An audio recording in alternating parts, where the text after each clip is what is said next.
Dheeraj courier తీసుకొని కాస్త లేట్‌గా వస్తూ ఉంటాడు. ఇంతలో అక్కడ ఉన్న కస్టమర్ ధీరజ్‌ని తిడుతూ ఉంటాడు. అది చూడగానే అక్కడ ఉన్న ధీరజ్ మాత్రం ఏంటండి కాస్త లేట్‌గానే కదా వచ్చాను. ఈ మాత్రానికే ఎందుకు ఇలా తిట్టడం అని చెప్పేసైతే అంటూ ఉంటాడు. ఆ మాటలు వినగానే అక్కడ ఉన్న కస్టమర్ మాత్రం నువ్వెంత నీ బతుకెంత?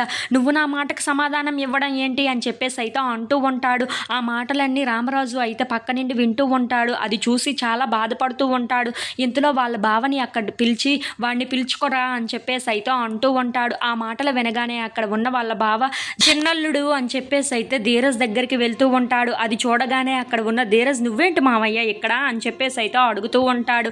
ఆ మాటలు వినగానే అక్కడ ఉన్న వాళ్ళ మావయ్య మాత్రం అదుగో మీ నాన్న నిన్ను పిలుస్తున్నాడు వెళ్ళు వెళ్ళు అని చెప్పేసైతే అంటూ ఉంటాడు. ఆ మాటలు వినగానే అక్కడ ధీరజ్ ఒక్కసారిగా షాక్ అయిపోయి వాళ్ళ నాన్న వైపు అలా చూస్తూ ఉండిపోతాడు. ఇంతలో అక్కడ ఉన్న వాళ్ళ మామయ్య మాత్రం వెళ్ళరా నిన్నే కదా పిలుస్తుంది అని చెప్పేసైతే వాళ్ళ నాన్న దగ్గరికి తీసుకొని వెళ్తూ ఉంటాడు.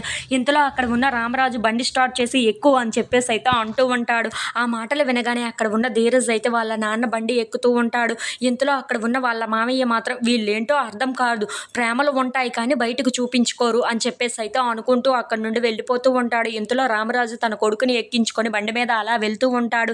ఇంతలో అక్కడ ఉన్న ధీరజ్ మాత్రం వాళ్ళ నాన్న మీద చెయ్యి వేస్తూ ఉంటాడు. అది చూసి అక్కడ ఉన్న రామరాజు అయితే ఒక్కసారిగా షాక్ అయిపోతూ ఉంటాడు. ఏమీ మాట్లాడకుండా మౌనంగా చూస్తూ ఉండిపోతాడు. అది చూసి అక్కడ ఉన్న ధీరజ్ మాత్రం చాలా సంతోషిస్తూ ఉంటాడు. మా నాన్నని ఇలా టచ్ చేసి ఎన్ని రోజులు అయ్యిందో అని చెప్పేసి అయితే అనుకుంటూ వాళ్ళ నాన్న వైపు చాలా సంతోషంగా అలా చూస్తూ వాళ్ళ నాన్న వెనకాతలు వెళ్తూ ఉంటాడు. If you like this video please subscribe.